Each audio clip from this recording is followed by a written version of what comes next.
I really need help dealing with this situation because it just keeps getting worse every day. I'm 6 months pregnant with our first child, and my in-laws are pressuring us to name him after my husband's late brother, Jake.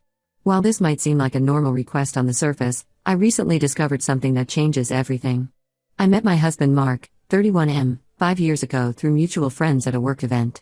When we first started dating, he told me about his brother Jake who had passed away in what he described as a tragic car accident 3 years before we met. Mark was clearly devastated whenever he talked about Jake, and I never pushed for more details out of respect for his grief. His parents Tom, 58M, and Linda, 56F, had pictures of Jake all over their house, and they talked about him constantly. According to them, Jake was the perfect son, smart, athletic, and successful. They told me stories about how he was a star football player in high school, got a full scholarship to college, and was working at a prestigious law firm before his death at 25. Last month, I was cleaning out our attic to prepare for the baby's nursery. Mark and I had been putting this off for months because the attic was full of his old stuff from before we got married. While sorting through boxes, I found one that was taped shut with Jake written on the side. Inside were newspaper clippings, court documents, and letters that completely changed everything I thought I knew about Jake. According to these articles, Jake hadn't died in a car accident at all. He was involved in a horrible incident at a local bar where he had seriously injured 3 people in a fight. The articles described how Jake, who had been drinking heavily, got into an argument with another customer. When the customer's friends tried to intervene, Jake grabbed a bar stool and attacked them. 2 of the victims ended up in intensive care with severe head injuries, and the third had a broken arm and ribs. Jake was arrested that night but released on bail posted by his parents. He had a court date scheduled, but he disappeared 3 days before he was supposed to appear. The police suspected he had fled the country, but a few months later, his family reported that he had died in a car accident while traveling abroad. The case was effectively closed after that. I sat in that attic for hours reading through everything. There were letters Jake had written to his parents before the court date, begging them to help him avoid jail time. He claimed the other men had threatened him first, but the witness statements in the court documents told a different story. Multiple people described Jake as the aggressor and mentioned that he had a history of getting into fights when drunk. When Mark came home that evening, I showed him what I had found and demanded answers. He broke down completely and admitted that his parents had helped Jake escape to South America and faked his death to avoid prosecution. Mark was 22 at the time and said he was young and scared, so he went along with his parents' plan. They convinced him that Jake had been unfairly targeted and that helping him escape was the only way to protect him. Mark claimed he hasn't had any contact with Jake since then and thought that chapter of his life was closed forever. But now my in-laws are insisting we name our son after Jake. They bring it up at every family gathering, which happens at least twice a month because they live nearby. They keep talking about how it would honor Jake's memory and keep him alive in the family. They even showed up last week with boxes of baby clothes and blankets with Jake's name embroidered on them. When I tried to suggest other names we liked, they got extremely upset. Linda started crying and said I was being disrespectful to their family's tradition of naming firstborn sons after deceased relatives. Tom got angry and said I clearly didn't understand the importance of family legacy. Mark is completely torn between supporting me and pleasing his parents. While he agrees that naming our son after Jake wouldn't be right, he's struggling to stand up to them. They've always been very controlling of his life. They chose his college, pressured him into his current career, and even tried to set him up with specific women before he met me. He's never really gone against their wishes before, and I can see how much this situation is stressing him out. I absolutely refuse to name my son after someone who seriously hurt multiple people and then ran away from the consequences. Plus, I'm terrified that if we use Jake's name, it might somehow connect our baby to this whole mess if the truth ever comes out. The victims of that bar fight never got justice, and here we are, being pressured to honor the person who hurt them. But I also don't know how to keep refusing without revealing that I know the truth, which could tear the family apart. I haven't told anyone else about this because I'm worried about the legal implications. Could Mark or his parents get in trouble now for helping Jake escape years ago? Would I be considered complicit now that I know what happened? I'm stuck between protecting my family and doing what's morally right. The stress of keeping this secret and dealing with the constant pressure from my in-laws is really affecting my pregnancy. My doctor has already warned me about my high blood pressure at my last 2 appointments, but I can't tell her the real reason behind my stress. Mark keeps saying we'll figure something out, but his parents are getting more insistent as my due date gets closer. They've started telling other family members that we're planning to name the baby after Jake, so now I'm getting messages from relatives telling me how wonderful it is that we're honoring his memory. Update 1, it's been 2 weeks since my last post, and I honestly wish I had never said anything. The situation has gotten so much worse that I'm starting to worry about the stress affecting my baby. Last Sunday, we had our usual family dinner at my in-laws' house. Everything was tense but normal until Linda brought out a cake with "Welcome Baby Jake" written on it in blue frosting. That was the moment I finally snapped and told them I knew the truth about Jake. Their reaction was nothing like I expected. Instead of being shocked or apologetic, they became extremely defensive and angry. Linda immediately started screaming that I had no right to go through old family documents. Tom got in Mark's face, demanding to know if he had told me about Jake. When Mark admitted I had found out on my own, Tom turned red and started pounding the dining room table, saying we had betrayed their trust by digging into private family matters. Linda was hysterical, alternating between sobbing and yelling about how I was trying to destroy their family. She kept saying I couldn't possibly understand what they went through, watching their son being unfairly accused and facing jail time. Tom backed her up, claiming the other men in the bar had connections with the local police, and that's why Jake was painted as the aggressor. According to them, they only did what any loving parents would do to protect their child. But the worst was yet to come. In the middle of their tirade, the doorbell rang. It was Tom's sister and her husband, coming by with more baby gifts. That's when I learned that my in-laws had already been telling the entire extended family that we had agreed to name the baby Jake. They had been showing everyone the personalized items they bought, blankets, clothes, even a tiny leather jacket like the one Jake used to wear. They had told everyone how wonderful it was that their grandson would carry on Jake's name and legacy. Now I'm getting messages from relatives I've never even met, congratulating us on choosing such a meaningful name and sharing their favorite memories of Jake. Some have even sent money to contribute to what they're calling the Jake Memorial Trust Fund. I feel completely trapped in this web of lies they've created. Mark finally found his voice and told his parents we wouldn't be naming our son Jake. The moment he said this, the whole atmosphere in the room changed. Tom got very quiet and cold, saying if we went against the family on this, we would be cut off completely. No inheritance, no family support, no relationship at all. Linda jumped in, threatening to tell everyone how I had forced their son to abandon his family traditions and turn against them. She even suggested they might need to warn our other relatives about my toxic influence on the family. Mark was devastated by their threats. On the drive home, he was so quiet I could practically hear him thinking. When we finally got inside, he suggested maybe we should consider using Jake as a middle name, just to keep the peace.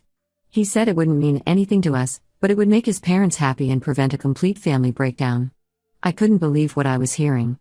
After everything we had just witnessed, after all the manipulation and threats, he was actually considering giving in to them. We had our worst fight ever that night. I told him he was just as bad as his parents if he was willing to name our innocent child after someone who had almost killed 3 people and ran away like a coward. He ended up sleeping on the couch, and the next morning he left for work without speaking to me. Except he didn't go to work. Around noon, I got a call from his colleague asking if he was feeling better, since he had called in sick. I later found out he had gone straight to his parents' house. He came back that evening with Linda, who had apparently spent the whole day convincing him that they were in the right. Linda tried a different approach with me this time. She sat at my kitchen table, crying softly about how Jake had changed and deserved to be honored. She claimed he had been young and stupid when the bar incident happened, and that the victims had actually started the fight by making threats against him. She even tried to minimize their injuries, saying one guy just had a mild concussion and the broken bones weren't as serious as the newspapers made them seem. She kept insisting that Jake had learned his lesson and was living an honest life now. I was absolutely disgusted by their attempts to justify Jake's actions and their elaborate scheme to help him escape justice. When I refused to listen anymore, Linda's gentle facade cracked. She told me I would never truly be part of their family if I couldn't accept their past decisions. According to her, real family protects each other no matter what, and my unwillingness to understand this proved I wasn't worthy of being their daughter-in-law. She said some families were just too weak to do what needed to be done to protect their own, and maybe that explained my attitude. Update 2. It's been a month since my last update, and I almost wish I hadn't checked the mail today. Mark had an early meeting, so I went to get the mail myself this morning. Among the usual bills and junk mail, there was a plain white envelope with no return address, just a postmark from Argentina. When I opened it, the contents made my blood run cold. The letter was from Jake. The handwriting was messy but clear, and he started by saying how thrilled he was to be getting a nephew soon. He wrote about following our family through social media and keeping up with all the news. What really disturbed me was that he included several photographs, old family photos I had never seen before, but also recent ones of Mark and me that someone must have sent him. There were pictures from our last Christmas gathering, my baby shower, and even one of me standing in front of our house showing my baby bump. But the truly terrifying part was how many intimate details he knew about our lives. He mentioned specific things that weren't posted on any social media, like how we'd chosen a woodland theme for the nursery, complete with the exact forest animals we'd picked for the wall decals.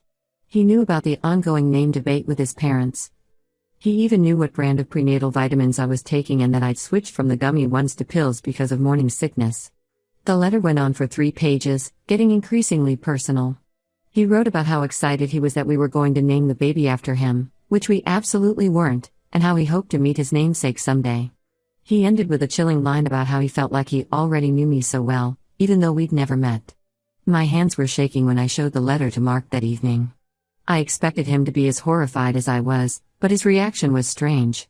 Instead of being concerned about Jake's detailed knowledge of our lives, he seemed more worried about whether anyone else had seen the letter. He kept asking if I'd shown it to anyone or if any neighbors had seen me get the mail. His odd reaction made me push harder for answers. After nearly an hour of back and forth, he finally cracked and admitted something that shattered what little trust I had left.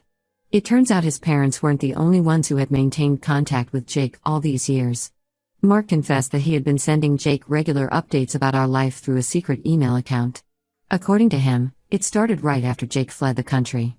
Their parents had set up a secure way to communicate with Jake, and Mark had kept using it even after we got married. He tried to defend himself by saying it was just basic family news, holidays, birthdays, major life events. But given the intimate details in Jake's letter, I knew he had to be sharing much more than that. When I asked him how he could lie to me for our entire relationship, he broke down crying. He said he felt guilty about helping Jake escape and then cutting him off completely. He claimed he only maintained contact because Jake was his brother and he felt responsible for him in some way. But how can I believe anything he says now? This wasn't just one lie, it was years of deception, thousands of little moments where he chose to hide the truth from me. Every time I look at him now, I wonder what else he might be hiding. If he could lie about something this big for so long, what else might he be capable of keeping from me? I'm 7 months pregnant with his child, and I suddenly feel like I don't know my husband at all. Update 3. 3 months have passed since the letter incident, and so much has changed. I gave birth to our son last week, a healthy baby boy who we named Oliver, despite my in-laws' continued protests. Mark was supportive during the delivery, but things have been tense between us ever since I came home from the hospital. Now I know why. Yesterday, while Mark was at work, I needed to order some diapers online.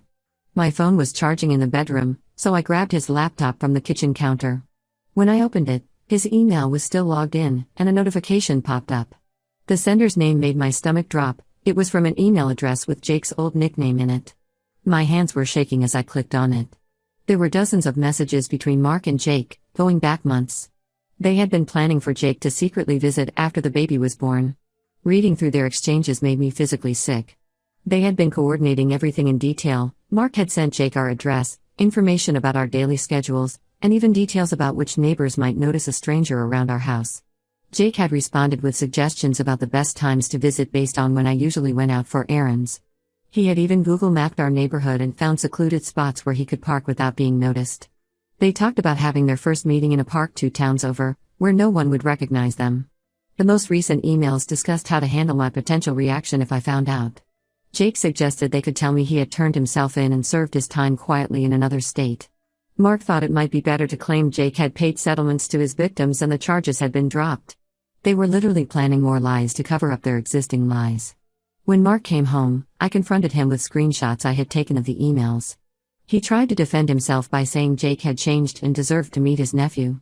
According to Mark, Jake had built a whole new life in Argentina. He had a good job at an international company, had married a local woman, and even had 2 kids of his own. Mark showed me pictures of Jake's family in their beautiful house, as if that somehow erased what he had done. But what really got me was when Mark started talking about how Jake had been working with a therapist in Argentina to deal with his anger issues. He actually suggested that helping Jake escape might have been the best thing for everyone, because Jake had gotten the fresh start he needed to become a better person. He completely ignored the fact that 3 people never got justice for what Jake did to them, or that his entire family had been living a lie for years. When I asked him how he could possibly think it was okay to plan this behind my back, especially with a newborn in the house, he got defensive. He said I was being unfair and that Jake had a right to meet his nephew. Then he had the nerve to suggest that my hormones were making me overly emotional about the situation. I called my doctor right after that conversation, explaining that I was having a lot of anxiety about some family issues. She agreed to see me for an emergency appointment and helped me document everything, just in case I need it for legal purposes later. She'd also help me make a safety plan, including a list of people I can call if I feel unsafe and places I can go with Oliver if needed. What kills me is that at the hospital, Mark was so loving and attentive. He cried when he first held Oliver and promised to always protect us both. Now I realize he was probably texting Jake updates the whole time I was in labor. Every special moment we've had as a new family feels tainted now, knowing he was sharing it all with someone who should be in prison. Update 4, this will be my final update. Everything came to a head 2 days ago when I was home alone with Oliver.